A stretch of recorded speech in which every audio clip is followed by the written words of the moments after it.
So we'll start the actual radio show in 3 minutes, but this is behind the scenes. So you get the all the things going on here. Not much. Hand sanitizers. Look at that.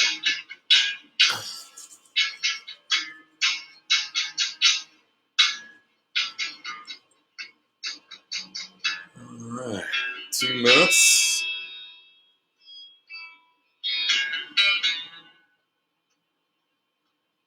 Do.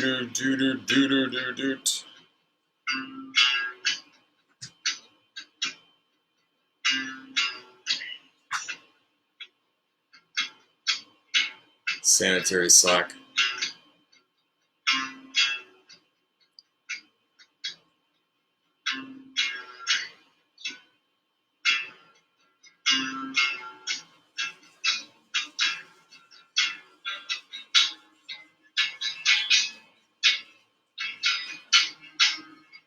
Do. Do.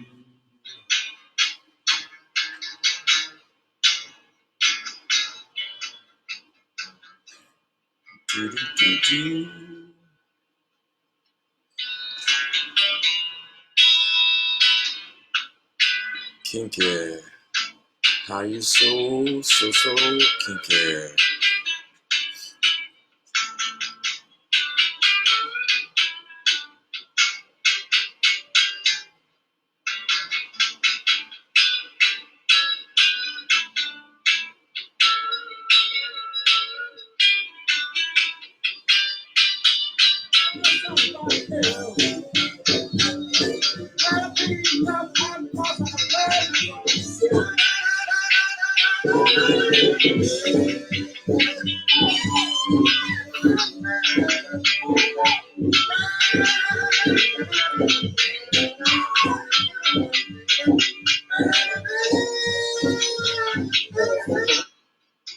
All right, that was rocking, huh?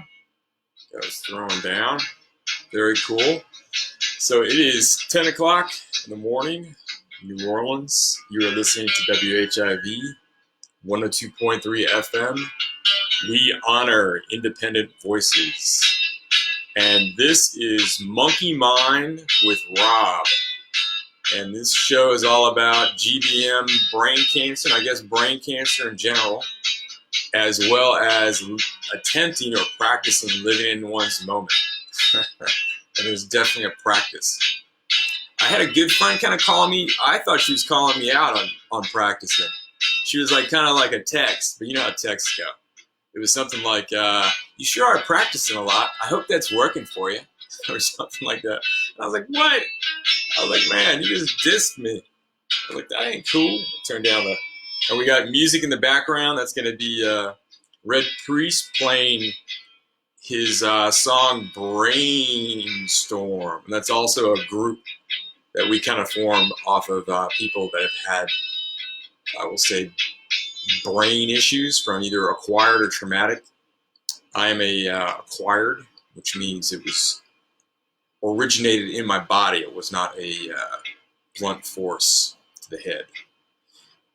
So anyway, we got a band. We're trying to do like a non-profit out of it that we're gonna form into a kind of like a basically art therapy. I think is the niche.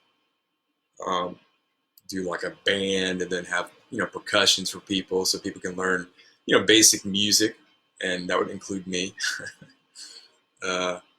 And then also, art, visual arts, dance even. I'd love to get like a dance, a two-stepper, come in there and do something like that. But yeah, so the origins of the show is Monkey Mind, and that refers to a Buddhist term. And I believe a lot of this stuff I may be talking smack, I should have like an asterisk.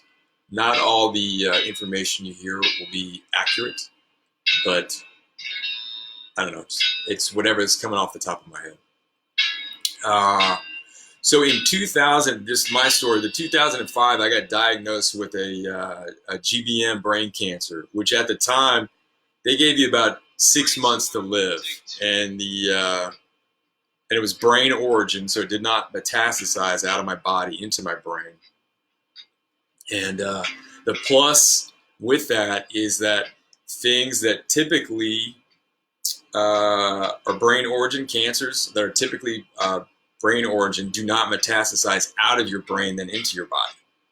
Whereas it goes the other way because there's like a blood-brain barrier, but I guess it has a way where you can flow into it, but you don't typically flow out. And I think they're the one exception, and this is a big asterisk here, because so that was, 14, 15 years ago. So I've just been doing MRIs since. Basically, I did chemo, radiation, some brain surgeries. They removed a decent part of my right frontal lobe that I was not using it, fortunately. That's a joke. Yeah, so I've been doing really good. It was really bad off. I mean, not bad off, but it was very challenging at first because I had a lot of trouble thinking, retaining just basic thoughts about what I was doing. And so that was and I kind of hid it for a while too because I didn't know what was going on. I did not think I had brain cancer. And where was I going with that story? But that had something to do. Okay, yeah. So I had like 14, 15 years of just doing MRIs every year. And after the final chemo that I did years and years and years ago, it just looked stagnant. And so there wasn't any real change. And then they did a CAT scan that showed blood flow, and it just looked very stagnant. And the whole cancer area wasn't getting any blood. So my doctor just said, I just think that it's got to be feeding. So if it's not feeding and it's not getting blood, then it's pretty much scar tissue. And then there was a space that just filled back up with fluid. Prior to getting diagnosed with my MRI way back when, I had vicious headaches, was in a lot of pain, and I couldn't really retain thoughts because the headaches were so bad. Even with that, I didn't think I had brain cancer. I thought I was getting like a family trait of migraines, which I had never gotten before. But I'd seen family members suffering, so I was just like thinking, wow, this is brutal. And eventually got the MRI, got the diagnosis, blah, blah, blah. And yeah, so then 14 years later, like, I don't know, 7, 8 months ago, I got another MRI, and it showed a suspicious area over my brainstem. And I think that is the one asterisk where it can metastasize out and go down your brain stem. I think that's the one that it can do. But I don't know that for a fact. I'm just thinking that based on what I know or what I think I know. Because I never had they did a complete spinal MRI, and I never had one of those before. It had always been focused on my brain. And I think they were just trying to see if some of that had passed down my spine or my brain or whatever that. Yeah, I guess down your spine. I don't know. I'm not that apt on the biology. And a lot of it, I think I always make a point to say a lot of it, like I took a lot of this as ignorance. I like to foster a certain amount of not knowing and not also empowering things in your body. Like I'm not ever supposed to say my cancer, and I also don't fight it because it's like fighting begets fighting. So you want to basically ask things to leave your body, and I always like the analogy, like you do like a Patrick Swayze. Well, I guess he wasn't so friendly, but yeah, I guess he was sort of in the front end of what Roadhouse. Cancer, please leave my body. And years ago, I did a practice with my incredible, loving Reiki, who I miss a lot. She lives in Florida now. I guess we're missing everybody now, aren't we? Seems like it. But anyway, yeah, she really preached that to me. Both of those things, the non-personification, not the non-personification, but the non-making it mine. It's not. It's more like a parasite. And the other thing that I was really grateful, and this show is kind of like my I guess mental therapy, but I really noticed the parallels doing this show between cancer and your ego, basically the monkey mind, the thinker. I guess I didn't really explain that as well, but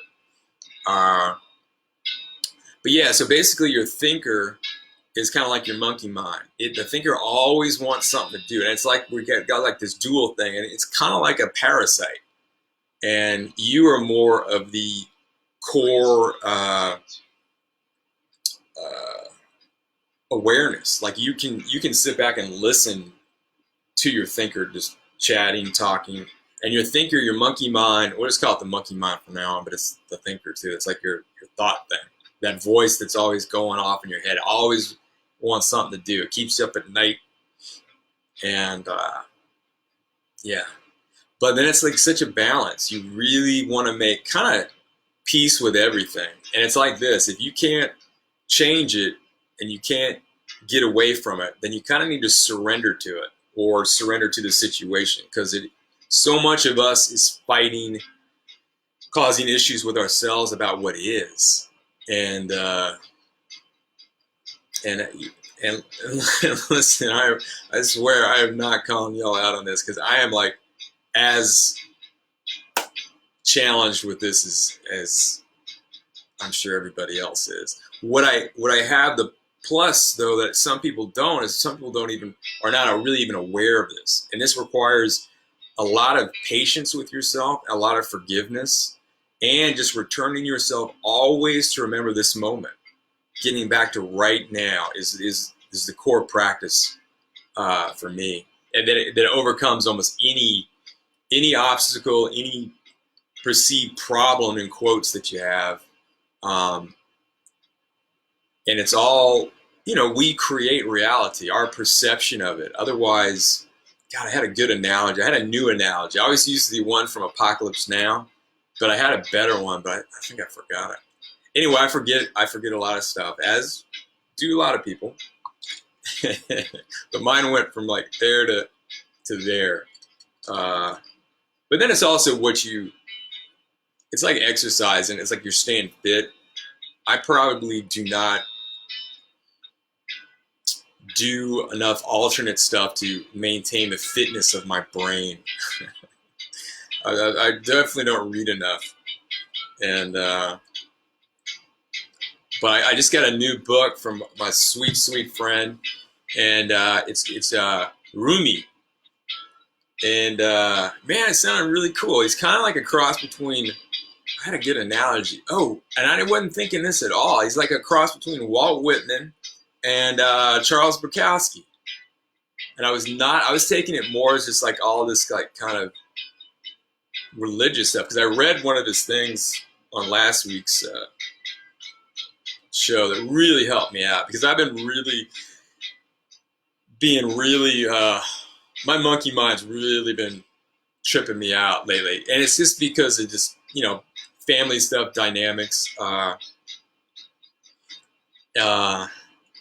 Yeah, so you know how that is.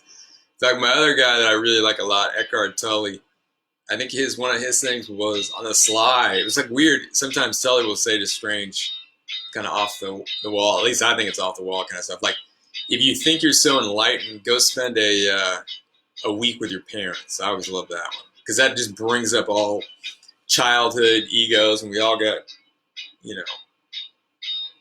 stuff that pops up and rubs us around that we never, the kid in us never really maybe made peace with, or and you're always like a child in a certain way to certain people. I don't know. It's weird dynamics. But so I've been really practicing making peace with it. Like, things can go either way. Like, even people that you love may turn out to be, I guess the word is for it, slightly toxic for you. And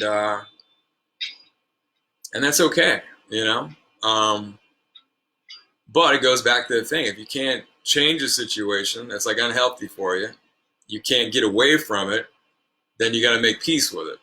And you can try all three of those things. And you don't have to quit. You can always, if you think it's intolerable or that wrong, you can always go back to the beginning. But I think taking away the peace, where you're just taking away taken away from that you want to change it. You just work on the action, not so much the displeasure of it. I mean, but you've established that, so you don't need to like be preaching that to yourself or surrounding yourself with negatives.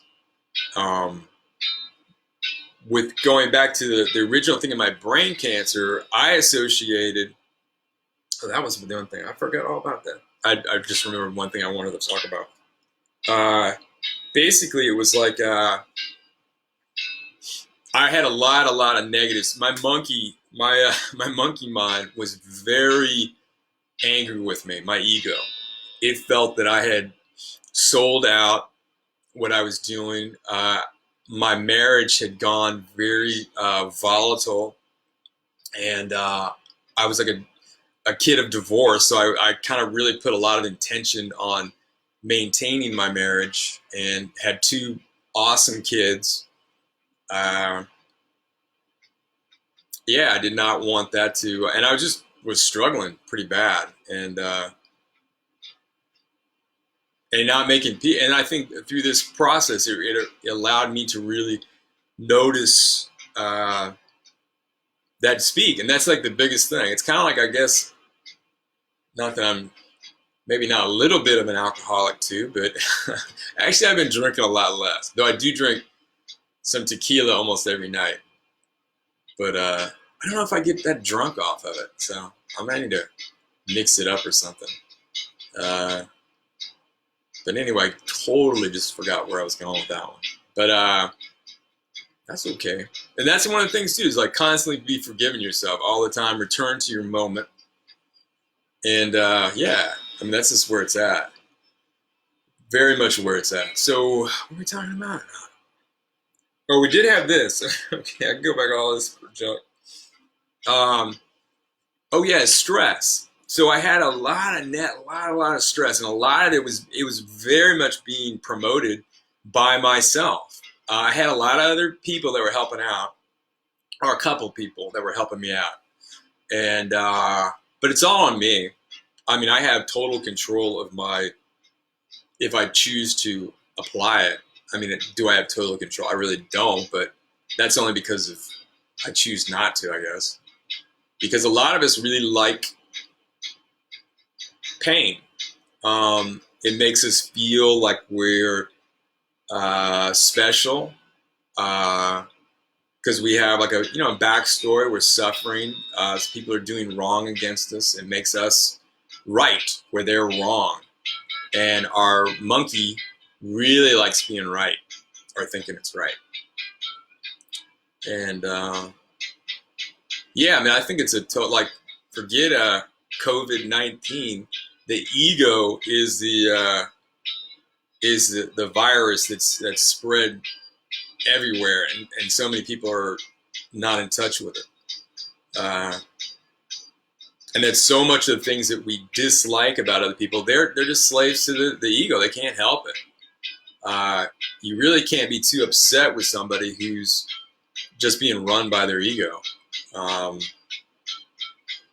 Like my mom's always like, when I got diagnosed with brain cancer, they basically told my mom that I was gonna pretty much die in 6 months, and so that was really hard. She went kind of back to her. I forget how she likes to say it. I mean, I'm gonna say just religion. She wasn't really I think she grew up more of like a Catholic kind of thing, but I think she's now like more, I don't know, like a Protestant thing or something like that, some variation of that.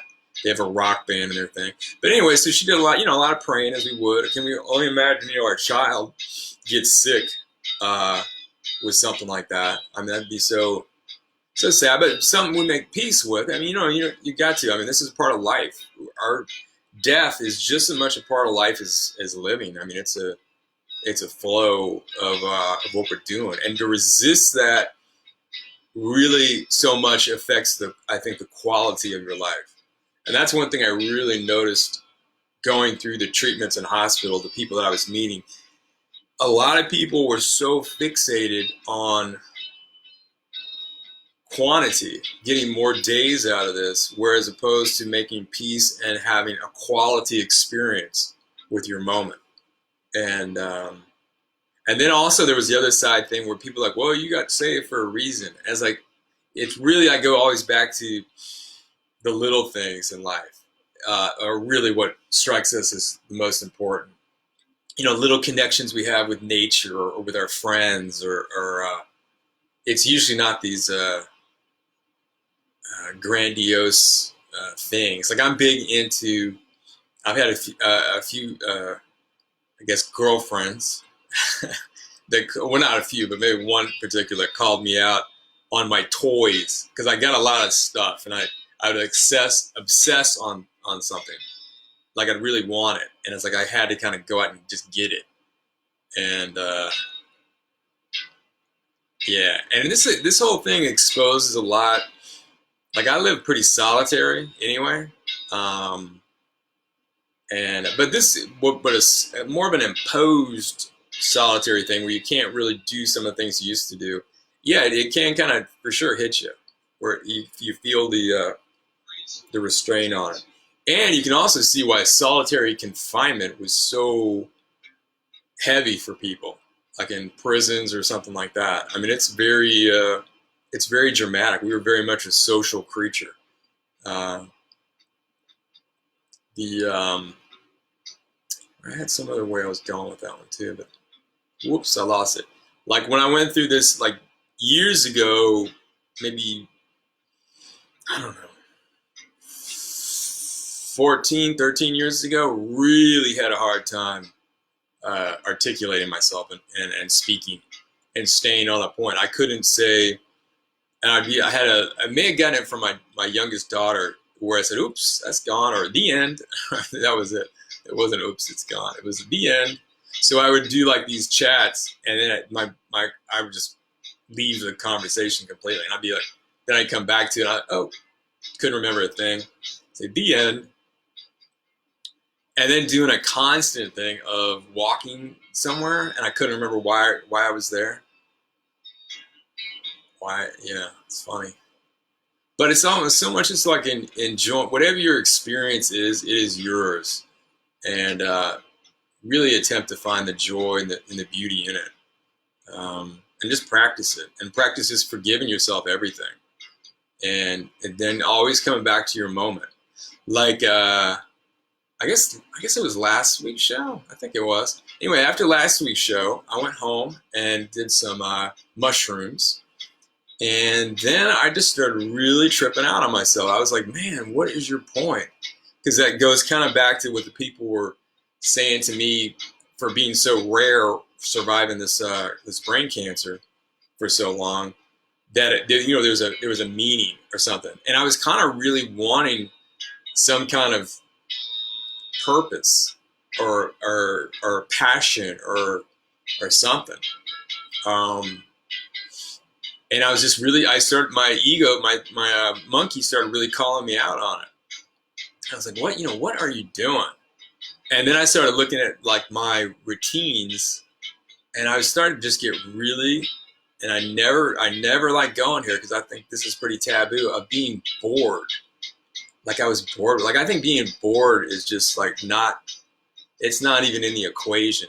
And I always make the analogy more like to how I know you shouldn't be bored is because you can do acid, and like in high school, I remember doing acid and going into like a convenience store, and it was just like the most incredible, freaky experience to try and navigate all the labels and the monetary system and, and what products and what was going to be just gnarly or what. I mean, just like looking, going, man, this is incredible. And everything's just swimming and alive, and it's always doing that. Like everything is pretty just incredible. And I think we can just like embrace the beauty of things and just enjoy. And also it's like giving yourself some time. Like, yeah, I mean, just really go easy on yourself. Like a lot of us get kind of depressed or real anxious. You're not practicing getting back in your moment. Because if you're getting depressed, you're not here right now. and you're not, if you're getting all anxious about stuff, then you're off in the future. That doesn't exist. You are right here, right now, and things pretty much are pretty good. It's a pretty good thing, and the more if you practice that, you'll find that, and it'll take you out of so anyway. So I was sweating it, and I was really kind of bummed out, and I noticed like all the TV shows or whatever that I was watching, I couldn't even do it. I was like, God, this stuff it's not any good, Rob. What are you doing watching this junk? These like preconceived stories that weren't really in very, I don't know.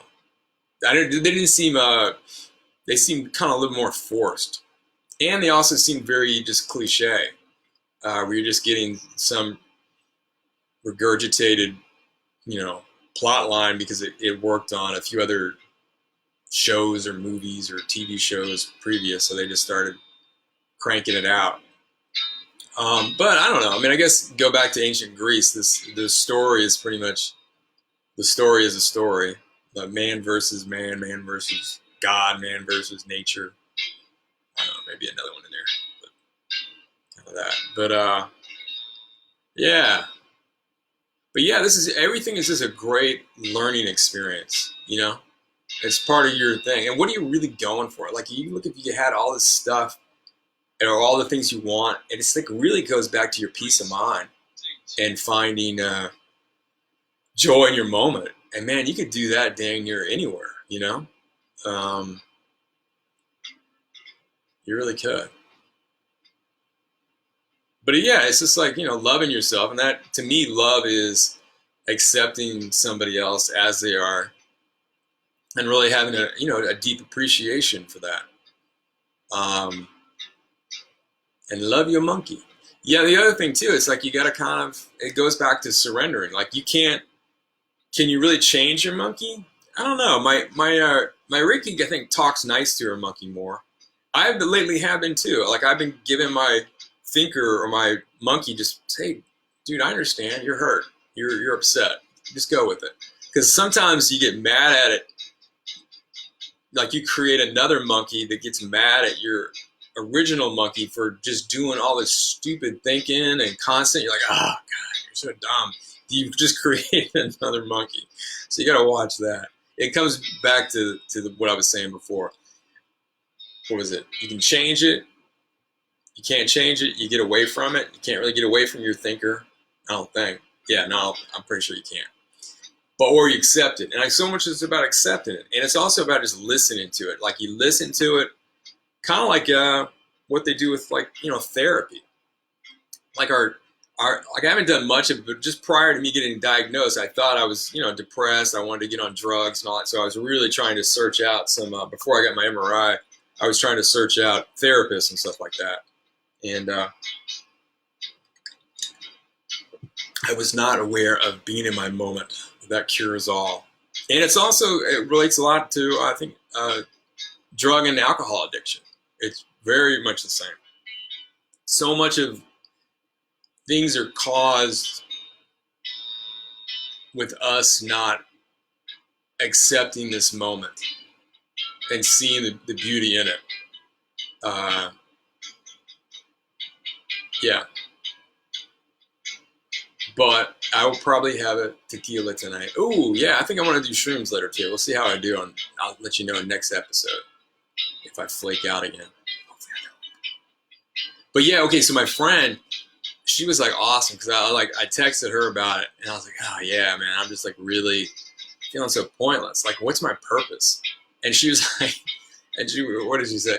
She said, well, your purpose is whatever you're doing right now, or what you are right now, or what you're about right now. I don't like the word doing, but I'll talk about that in a minute. But anyway, that's basically it.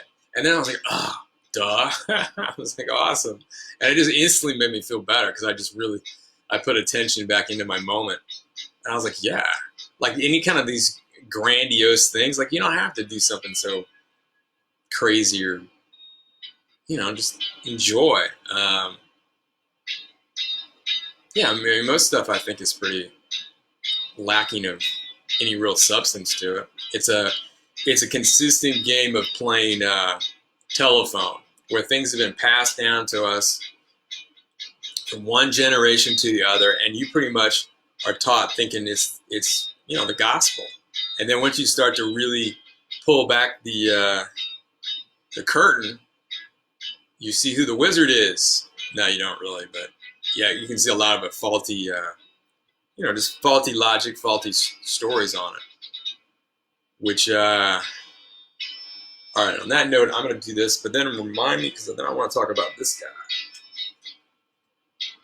I'm just going to read a announcement here.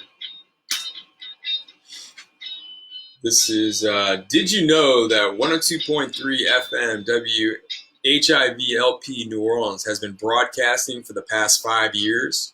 We are able to honor independent community voices with your support.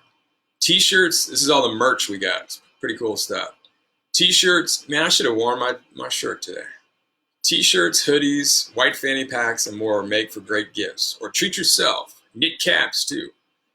Simply go to WHIV.org and click store. That's WHIVFM.org. Thanks, y'all. We are not a radio station with a mission. We are a mission with a radio station. End all wars. All right. Well, I bet you I'm a real independent voice here, but I don't really go into all the craziness that I'm thinking. You try and be respectful of other people, and I think we've gotten a real. And when it just relates back to the ignorance of that's why we can't really talk about things a lot that we disagree on with people, because of our egos. We think our arguments are us. And so it is like a little death in a way, to lose an argument with our egos or our monkey minds. Our monkeys like playing with the poo-poo. They like peeing all over the place and just swinging around, throwing feces. That didn't really make any sense, but yeah, well, I do love watching the monkeys. Orangutans are such a trip too. Watching them at the zoo. I haven't been to the zoo in a while. I'd like to get back there. My favorite guy is looking at that big old jaguar, and I was so proud when he or she got out and went on a killing spree. And then the people were so shocked and horrified by it. And I think they had some New Orleans reporter was talking to the zookeeper or something, and he's going, "Oh, what did you think? Isn't that horrible?" And he's like, "That's a healthy jaguar. He did exactly what he was supposed to do." The zoo, he may have been the jaguar guy. I don't know if the Impala guy was quite as stoked on the jaguar, but I always love that story. It's also so much about just like, nature. And I was like, my hangups with like a lot of organized religion was that you had to follow their doctrine. Whereas that just didn't seem fair to me. Like, you could have somebody who's off in, like, say, the Amazon bush, they'd have no way to get a hold of that. So if they couldn't find their peace or their practice on their own, where they're at in and of themselves, then I think it's pretty much faulty stuff. I think everything is within you. You can make peace with you with the tools that you have. Does it help to get some other stuff? For sure it does. But you have all of the power within yourself to, I think, maintain a healthy, happy, just existence, in the afterlife included, or in your demise. Yeah, you're one with this experience, and no being born somewhere else or there is no real perk or like, oh, you're going to get a better afterlife because you were born, in the English thing. So you got the Judeo-Christian doctrine to go to heaven. Yeah, I just don't buy that. I'm not going to purchase what you're selling if that's what your product is. Yeah, I'm not into that. But then it goes to this other guy that I've been watching. I know. Okay, maybe I'll enter in this one. This 5G thing is spooky, and I gotta say, man, I'm like a crackhead on. I watch too much Netflix, Amazon. I do. I mean, I really like movies, or at least I did. But I think most movies aren't really all that good, or at least they have some parts in it that are good. But I also really have a joy for bad movies. Yeah, I mean, I think it's kind of fun, just like but I guess that's just like drugs. Like I'm just getting a morphine drip and just tuning out. Well, that's okay, I guess. Whatever, it is what it is. But where was I going with this? Oh yeah, the 5G thing. Like all our phones, all these modems, we are getting really bombarded with radiation, and this new stuff is much more focused. And I meant to do more research on it. I only like kind of touched the surface on it, but then it very much relates back to the thinker and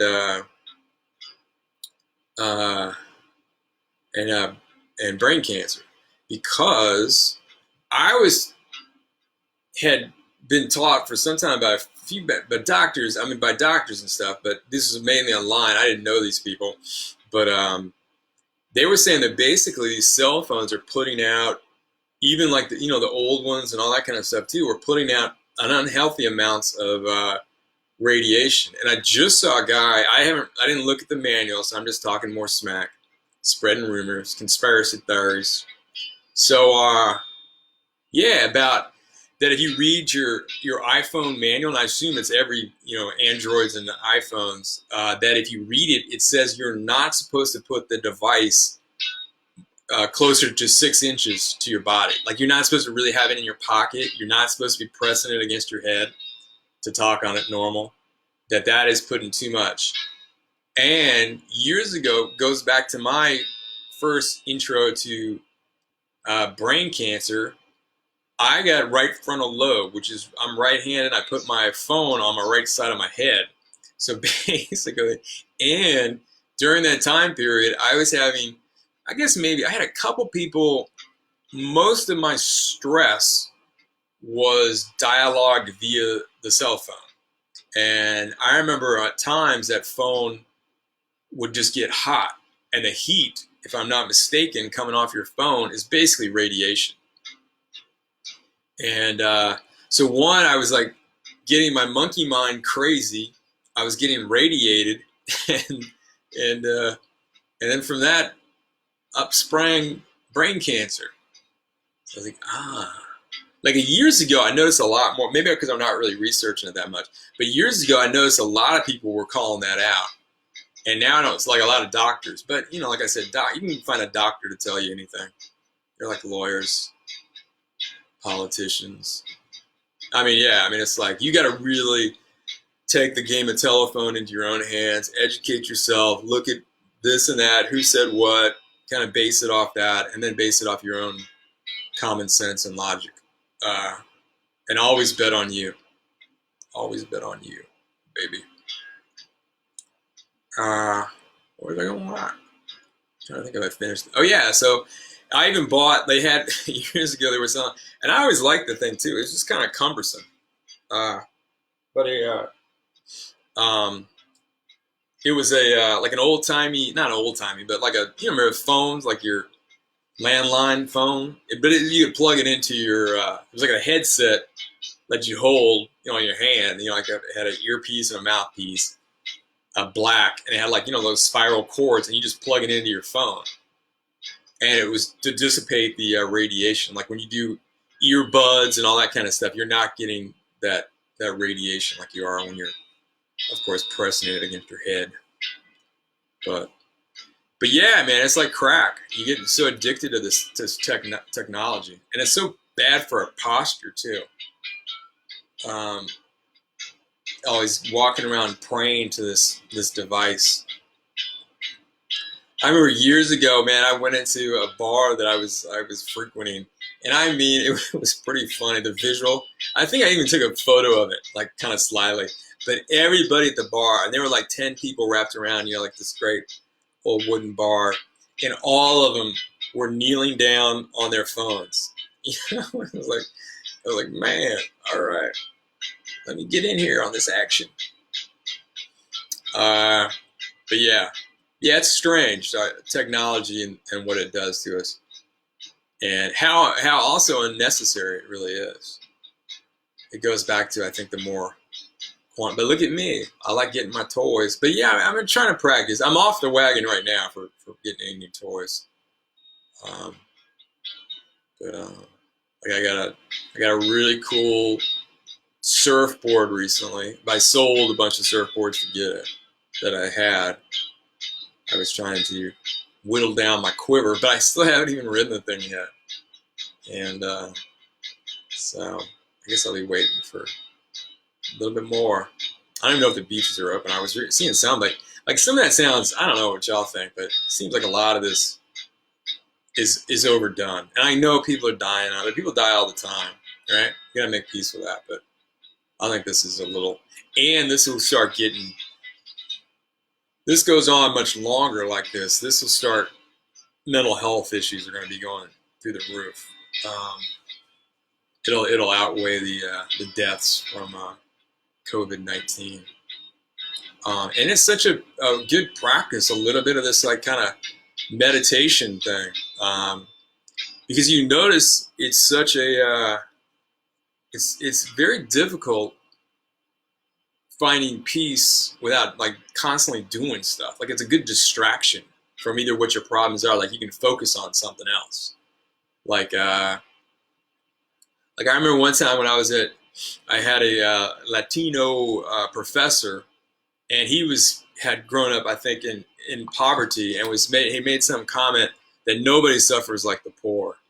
And I was just like, I was like, as this, as this, well-kept suburbanite Caucasian, I was like, I don't think that's the case.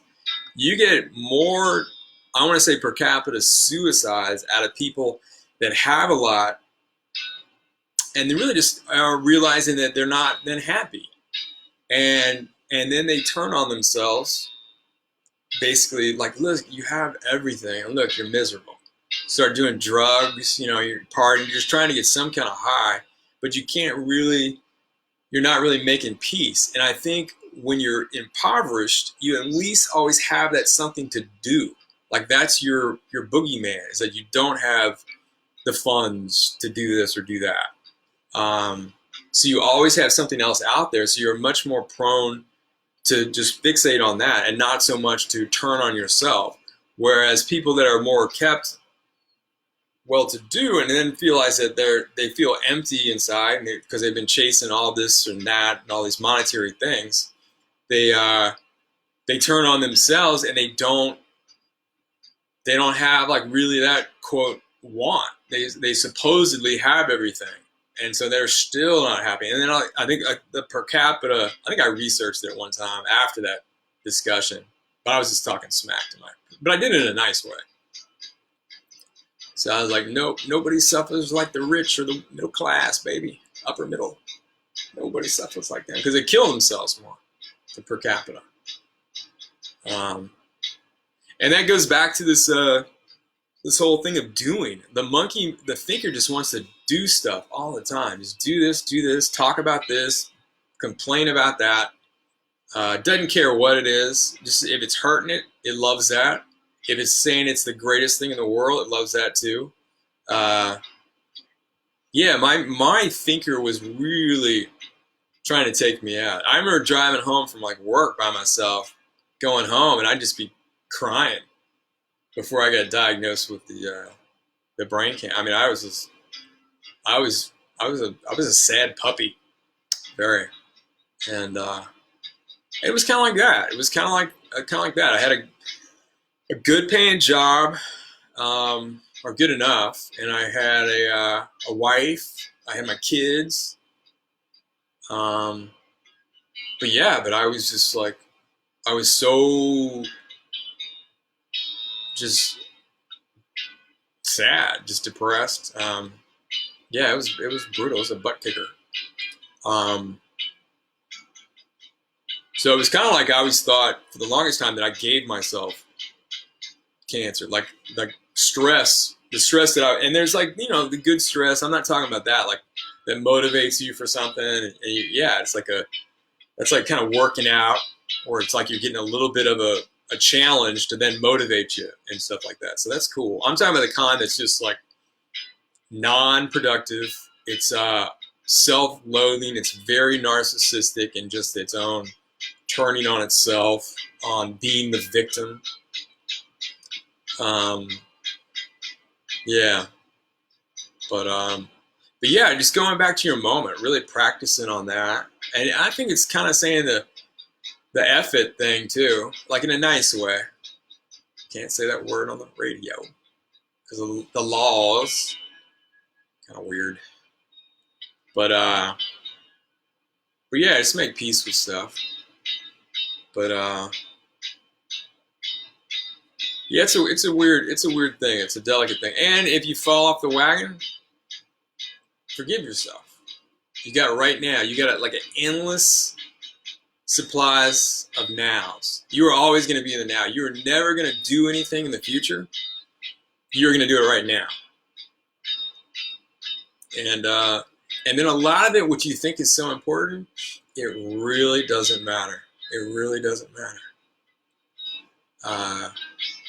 Like a great practice for it to be is on like little stuff where you can practice driving around. You know who you are. I used to be the same way. I think I'm very much less. I mean, I used to be like get so mad at people like driving poorly, and that's just your monkey is just driving that car around. Like, what is your real rush? Is it really a rush? I don't know. And putting us into these, a lot of this stuff that we live is just so unnatural. Going back to like the 5G thing, they introduce all this technology and all this kind of junk, and it's just really, it's yeah, it's just unhealthy. It's not natural. Goes back to diet. Sugar is a toxin. Putting sugar in your body is toxic. Cancer loves it. Even carbs. I was just watching another YouTube show where they were saying how unhealthy it is for us to consume any type of wheat specifically, and even grain. We were millions of years a migratory, pretty much predator, following herds, eating lots of meat, and developing our brain. Our brain was feeding off that. We weren't like scavenging the woods for lettuce, something like that.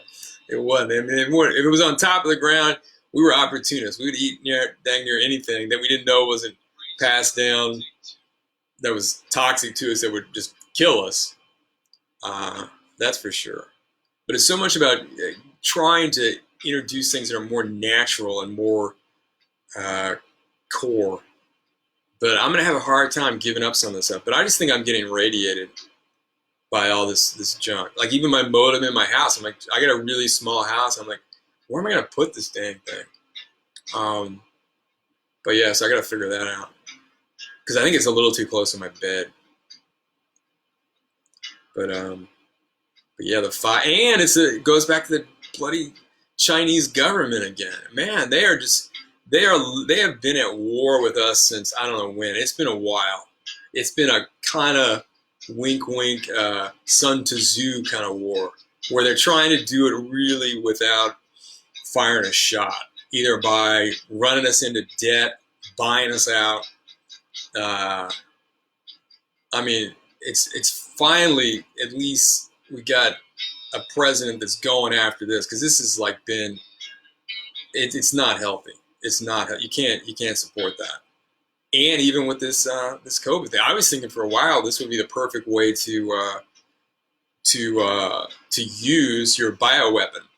Do it on the sly. Do it tagging into a market like the one in whatever it's called, that place in China. Yeah, the market where you have the transfer of human and animal, everything from feces to live things are being killed, at the market, and the pets. Yeah, I mean, so much of all of our historical viruses have come off of animal-human contact. And so that'd be the best way to do it. And then to factor into the equation that you would have some collateral damage, and you're okay with it. I don't think the Chinese government really cares that deeply about human rights on their people. I mean, it's basically they're cattle herders. And yeah, it just basically creates like a monarchy. All these quote groups like, oh yeah, we're for the people united, and then you watch every single one of them turns into just like kind of like a monarchy, or like just a ruling class. It does this royalty thing. Russia, Venezuela, Cuba, what's the other one? China, of course. But yeah, it's pretty messed up. But pretty messed up. But yeah, so I don't know on that whole thing, what to do about it. And then pulling our manufacturing back is a must for that whole thing. To send everything. Like I had a retail shop, and I think this was like maybe, what was it, 7 years ago, something like that, maybe. Anyway, I had the New Orleans surf shop, and it was kind of a joke. No Surf was the name of the shop, and we sold everything. We sold a lot of surfboards too, despite what you might think, and we sold skateboard, like longboards, and a lot of apparel, T-shirts, and board shorts, all that kind of it's like kind of beach wear. It's hot as creases in New Orleans, so it very synced up, and we did okay. But I remember my dad he shared I think he'd read about it or something online about how off our trade policy was with China, and how almost all of our manufacturing had gone overseas. And he brought that up to me, and then I started thinking, I was like, man, I haven't really looked at my apparel. And I went through, and like every single one of the board shorts that I was selling was made in China. I mean, there may have been one that was like doing I think there were a few alternatives, but very few. Almost it was like, had to have been like 90% or 95% China. And I was just like, man, that just ain't right. I mean, one, this country isn't buying any of this stuff. So this is not a proper. So I called up my reps, and I was like, listen, I want all this junk. I think I may have had, no, I guess this was after, break. So I was a little punchy. So I get this, what do you call it? When I get an idea, I kind of have to, if I think it's logical, then I have to kind of do it. It's like an impulse kind of disorder. And I think it has to do with me not having a lot of my right frontal lobe. But anyway, so I was like passionate. I'm still kind of big on it, but I just buy stuff now, to tell you the truth. I'm pretty bad. But yeah, so I put everything on sale that was made in China, and then I just really tried to pull another product that was made more in more free-loving, just places that are more, one that promotes surf. Like China wasn't promoting anything at that time. I think they're doing a little bit of stuff now, but it's just messed up. It's messed up. Not a healthy place. But I mean, the people are great, and the country, of course, is beautiful. Culture, I think, is pretty cool. But the government, not so much, man. Not so much. But it is very much a Sun Tzu, the art of war, I think, is what they're doing. All right, so let me see if I can find my monkey man. So I'll have to try this thing. Oh, but this other guy on YouTube, try this out. Go and look up Theoria Apotheosis. He's a guy on YouTube. But I was going to talk about him some, but I didn't do it too good. Okay. So this is Monkey Man. This is a song I wrote, and that's one thing I really want to start promoting more of with what I'm doing is like art therapy. And That could be kind of fun. Like I maybe find a passion with that, huh? Oh, that'd be cool. Want you to love me, monkey. I wanna love you when I feel you. You, my monkey. So mean and cruel, but you're mine, all mine, my little monkey.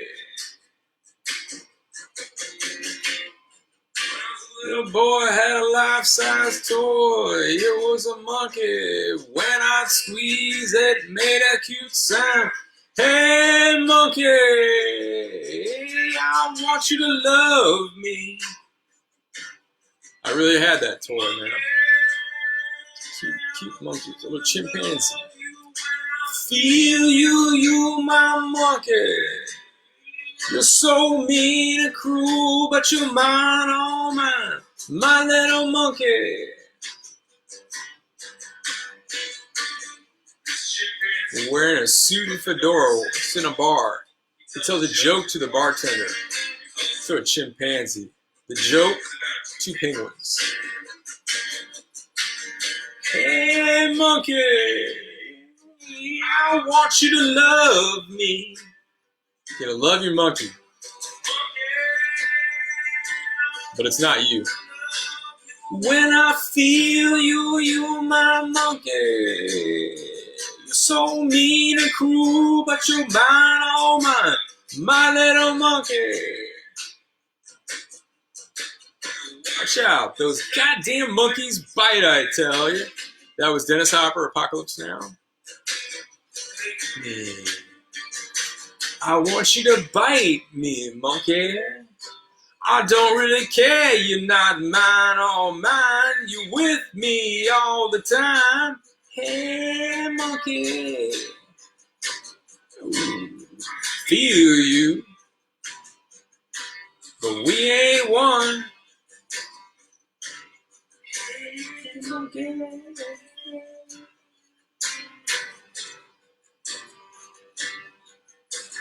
Help, I love that monkey, that monkey, that monkey, that monkey mine.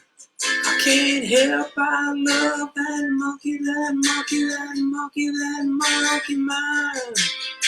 Hey, monkey, I want you to love me.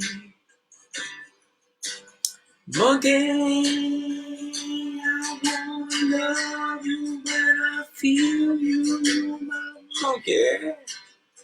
You're so mean and cruel, but you're not mine, no mine. Little monkey, you're not mine, monkey. Bite me. I want you to bite me, monkey. I don't really care, you're not mine, all mine. You with me all the time. Hey, monkey, I feel you. Ooh, but we ain't one. Help, I love that monkey, that monkey, that monkey, that monkey, man. I can't help. All right, on that one, love yourself, be good, stay healthy. Peace out. Monkey, monkey.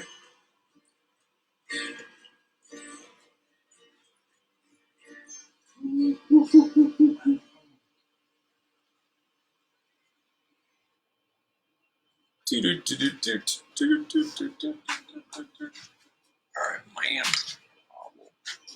Trusty Devlins. Rumble King.